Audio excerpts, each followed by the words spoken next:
Welcome back to MFO, everybody. Thanks for tuning in to another episode. Happy Friday. It is Friday, and about a week ago, I was watching the Major League Fishing Team Series. I love that format. I did a video on this. I go back and check that out. I really think the Team Series is a great format. I look forward to the next one coming up. I think the next one coming up actually is in Wisconsin. So that one's gonna hold some special interest for me also. But I'm getting off the track here. I was watching the Team Series. They were on Lake Erie, and boy, I tell you, the first day that they were fishing in the bay, a lot of those aerial shots showed how much of an algae bloom there was going on in the bay on Lake Erie, and made me start to think, I need to do an episode about fishing within the algae bloom. Well, a lot of things have been going on, as you know, but I wanted to get to that episode and talk about how does fishing an algae bloom affect your fishing? Is it something you need to be worried about? How do you adapt or cope with it? Or do you just pick up and go somewhere else? We're going to get to that when we come back.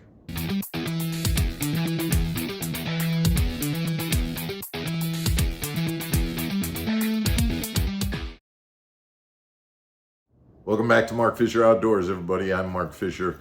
Before I get into talking about the algae bloom, I did want to remind you, we put out this episode yesterday. If you didn't catch it or if you missed it, go back and check out yesterday's episode.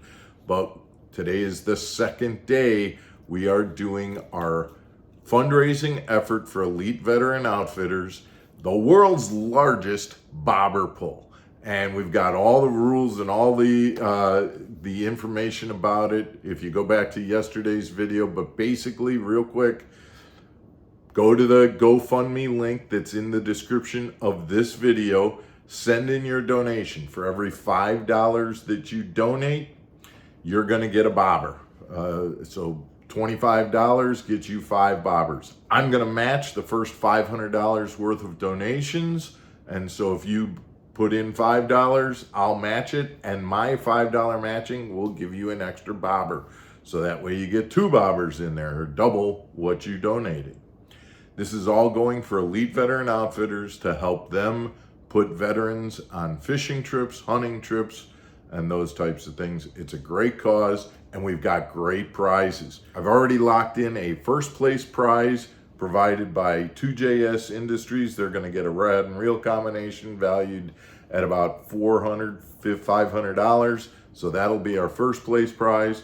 Second place is going to be, we're going to actually have 2 second place prize winners, gift certificates from Twin Lakes Marine. Third place is going to be $75 worth of Core Tackle products from Core Tackle. And then we have got just a multitude of consolation type surprises. Guys, I want to fill you in on this. Phoenix Boats sent over $2,000 worth of prizes for me to give away, hats and things like that. Mercury has sent in hats and backpacks and coffee cups and all sorts of things from Mercury. We have gotten just a flood of different types of prizes. We've got high-end prizes like the rod and reel combinations, and then things like t-shirts, hats, and all of those types of things.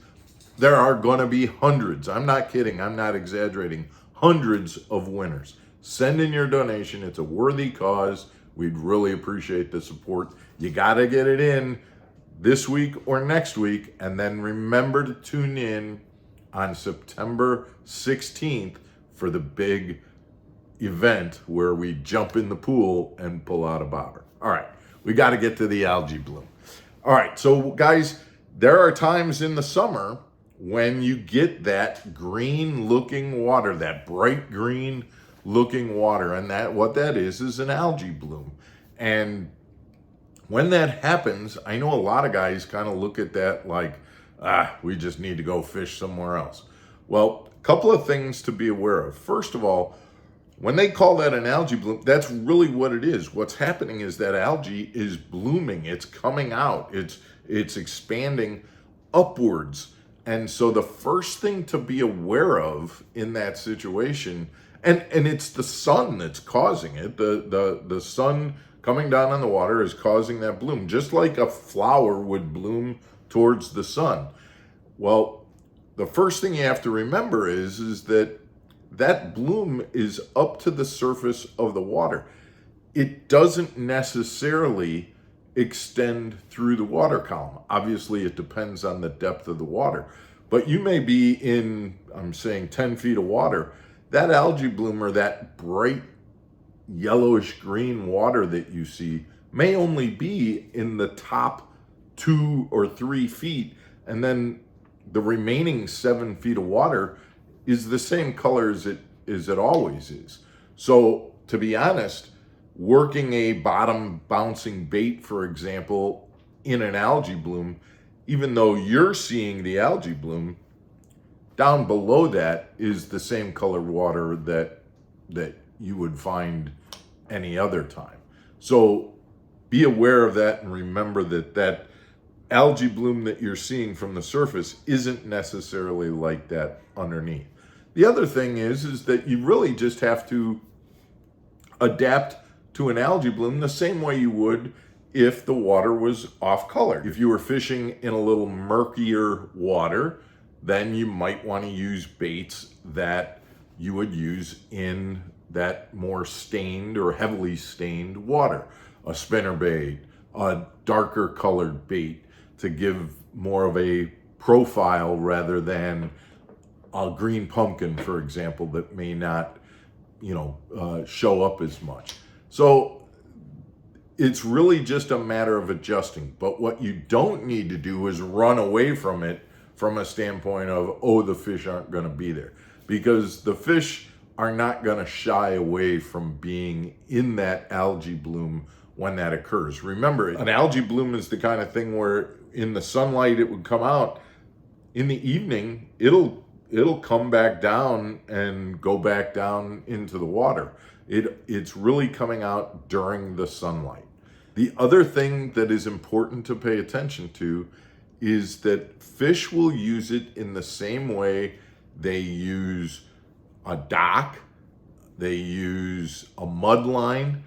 They will use an algae bloom as a way to hide their presence and ambush fish that are swimming along the outside. So from certain perspectives, knowing that the algae bloom is there is actually, I would actually use it in the same way that I would use a mud line or a shade line or something along those lines, and be aware of the fact that it could actually help in certain situations. Just be aware of the styles and colors of baits that you're using.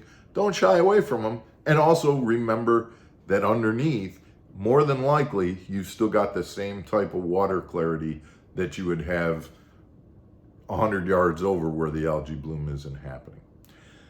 Quick little video about algae blooms because I saw it on the Major League Fishing Team event and wanted to make sure I got that out there.